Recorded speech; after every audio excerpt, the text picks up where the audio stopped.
नमस्कार दोस्तों, सीरियल ससुराल गेंदा फूल के आज के एपिसोड में हम देखेंगे कि ईशान सुबह सुबह पार्क में जॉगिंग कर रहा है। तभी एक लड़की का पांव स्लिप हो जाता है, वो गिर जाती है। ईशान उसकी हेल्प करता है, उसे उठाकर एक कॉर्नर में बिठाता है, उसका हाल चाल पूछता है। वो लड़की उससे पूछती है, आप ईशान है ना? वो हैरान रह जाता है, कहता है आप मुझे जानती हैं? हम क्या पहले मिल चुके हैं? वो कहती है कि नहीं, लेकिन मैं आपके बारे में बहुत कुछ जानती हूँ, बहुत कुछ सुना है मैंने आपके बारे में।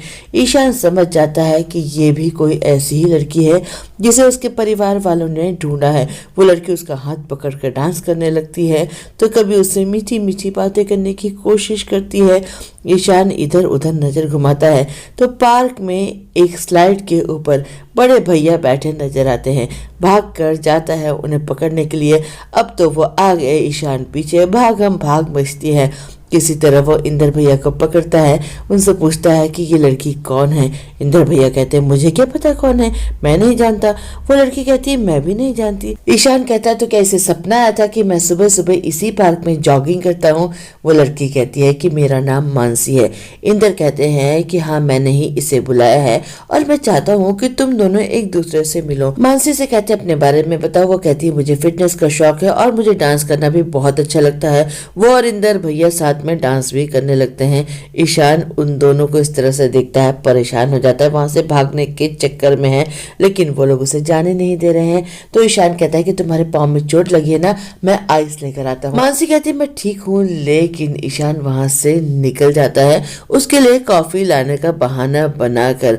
खैर वो भागा भागा घर आता है, सीधे माँ के पास पहुंचता है और कहता है कि दोबारा किसी ने ऐसी हरकत की तो मैं तुरंत सिंगापुर चला जाऊंगा। ये क्या हरकत है? जहां भी जाता हूँ, सैलून में, पार्क में, हर जगह एक लड़की मेरा इंतजार कर रही होती है। बस करो ना आप लोग ये सब कुछ। माँ कहती है तू लड़कियों से मिलेगा नहीं तो तेरी शादी कैसे होगी? मेरे पोते पोती कैसे आएंगे, छोटे छोटे गोल गोल नाक वाले?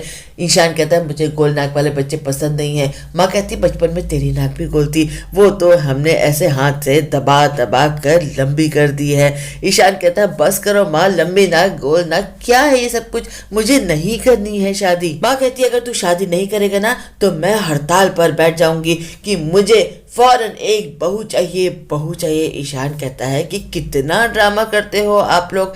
तभी उसकी बहन भी आ जाती है और कहती है कि क्या हो रहा है? माँ कहती है कि देखना, मुझे अपने पोते पोती देखने हैं और मैंने तो इसके बचपन के खिलौने भी संभाल के रखे हैं। वो डमरू वाला गुड्डा और बहुत सारे खिलौने हैं जिससे मेरे पोते पोती खेलेंगे। इशिता कहती है माँ आजकल के बच्चे इन खिलौने से नहीं खेलते, मोबाइल से खेलते। माँ कहती कि किसी से भी खेले, कम से कम मेरे पोते पोती आए तो सही। लेकिन ईशान कहता है कि मुझे नहीं करनी है शादी। माँ चली जाती है। इशिता ईशान से कहती है आज अगर सुहाना भाभी होती ना तो वो भी तुम्हें इस तरह से अकेले नहीं देख सकती थी। कब तक उनकी यादों में खोए रहोगे? अपनी जिंदगी के बारे में सोचो ना भाई। ईशान अगले दिन ऑफिस जा रहा है तो एक बार फिर से उसे तितली नजर आ जाती है। वो एक गाड़ी का दरवाजा खोलने की कोशिश कर रही है। वो सोचता अरे ये तो वही लड़की है, आज मैं इसे नहीं छोड़ूंगा। तितली दरवाजा खोलने में कामयाब हो जाती है, जल्दी से एक ब्रीफकेस निकालती है गाड़ी के अंदर रखा हुआ और वहां से भागने लगती है। पीछे पीछे ईशान भागता है उसको पकड़ने के लिए। वो देखती है कि कोई मेरा पीछा कर रहा है तो और तेजी से भागती है। भागते भागते एक बस स्टॉप में जाती है।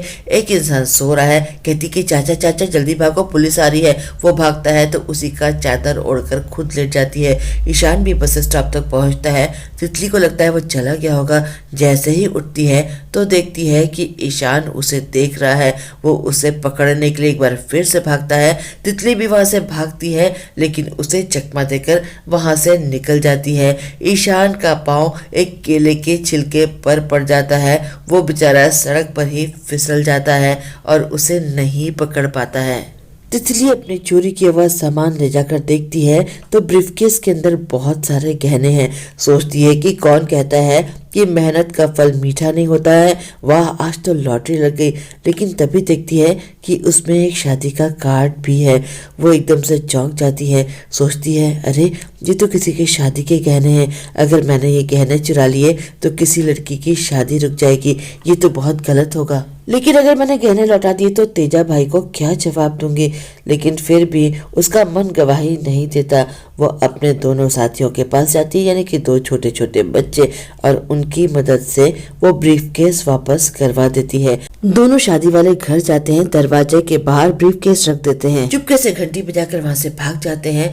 घर का मालिक जब बाहर आता है तो ब्रीफकेस के अंदर गहने और सारा सामान पाकर बहुत खुश होता है, दुआएं देता है उसे जिसने उसका सामान लौटाया है। इधर घर में पापा परेशान है, कहते हैं रोज रोज तुम लोग ईशान के लिए एक लड़की ढूंढ लेते हो और उसके पिता मुझे परेशान करते रहते हैं, बस बहुत हो गया। माँ कहती है अरे वाह आप पिता है, ऐसे कैसे पल्ला झाड़ सकते हैं। तभी इंदर भाई भी आते हैं और कहते हैं कि ईशान ने आज फिर धोखा दे दिया। वो लड़की मानसी जो हमने उसके लिए सेलेक्ट की थी, बेचारी उसका इंतजार करती रही, कह रहा था कि आइस पैक भिजवाने जा रहा है और आइसक्रीम वालों के हाथ से उसके लिए आइसक्रीम भिजवाई और खुद गायब हो गया। ईशान घर पहुंचता है, बड़बड़ाता जा रहा है कि अब की बार वो लड़की मिले ना उसे तो मैं छोड़ूंगा नहीं। उसके मुंह से लड़की शब्द सुन के सबके कान खड़े हो जाते हैं। बड़ी माँ और माँ उसे घेर लेती है, कहती है कि कौन लड़की, आखिरकार तुझे एक लड़की पसंद आ गई, भगवान ने हमारी सुन ली। ईशान कहता है ऐसी कोई बात नहीं है, अरे मुझे वो लड़की पसंद नहीं है।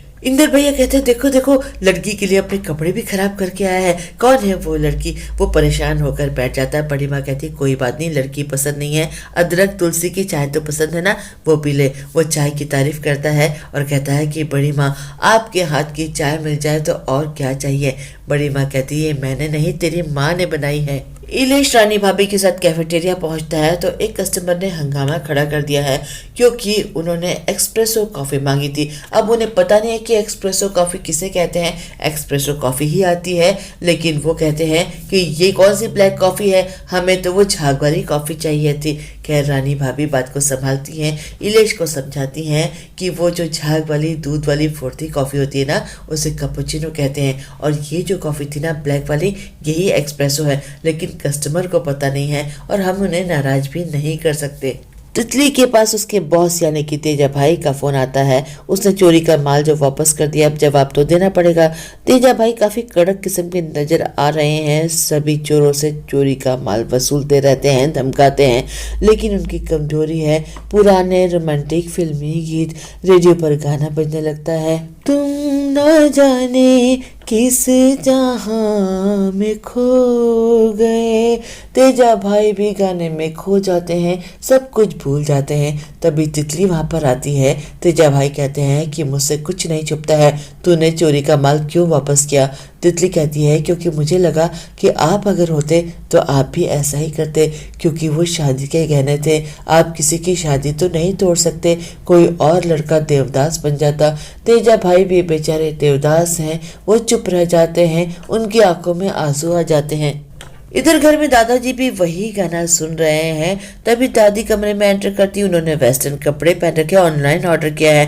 दादाजी तो उन्हें पहचानने से भी इनकार कर देते हैं। वो सोचती है कि बूढ़ा क्या मुझे भी भूल गए, लेकिन दादाजी कहते हैं कि ऐसे लाल तितली बन के आएगी तो मैं कैसे पहचानूंगा। वो उन्हें साड़ी ओढ़ा देते हैं और कहते हैं कि अब लग रही है ना अच्छी। घर वालों ने दादाजी की भूलने की बीमारी के इलाज के लिए एक लेडी डॉक्टर बुलाई है जिसका नाम है अवनी। उन्हें लगता है कि पापा के कानों का इलाज भी ऐसे ही किसी डॉक्टर से कराना चाहिए। तितली एक कार चुराने की फिराक में है, कार शोरूम से एक कार की टेस्ट राइड ले रही है। एम्प्लॉय बेचारा उसके साथ में आया है, कहता है मैम हम काफ़ी दूर आ चुके हैं। तितली कहती है कि मेरे हस्बैंड ये कार मुझे मेरे बर्थडे में गिफ्ट करना चाहते हैं, लेकिन इसका एसी ठीक से काम नहीं कर रहा है, काफ़ी गर्मी लग रही है। वो बेचारा कहता है कि मैम आप आगे जाकर गाड़ी रोक दीजिए, मैं आपके लिए कोल्ड ड्रिंक ले आऊँगा, एसी तो अच्छा काम कर रहा है। तितली कहती है कि ठीक है। तितली की गाड़ी ईशान के सामने से निकलती है। वो उसे देखकर पहचान जाता है और सोचता है कि ये तो वही लड़की है। बस आज इतना ही। कल हम देखेंगे कि ईशान तितली को लेकर पुलिस स्टेशन पहुंच जाता है। हम ये भी देखेंगे कि लेडी डॉक्टर अवनी ईशान की पुरानी दोस्त निकल आती है। एक बार फिर से तितली ईशान से टकराती है। इस बार वो ट्रैफिक पुलिस के गेटअप में है। बस आज इतना ही, कल फिर मिलते हैं। आप मेरे चैनल को लाइक करें, शेयर करें, सब्सक्राइब करें। मैं चलती हूँ, बाय।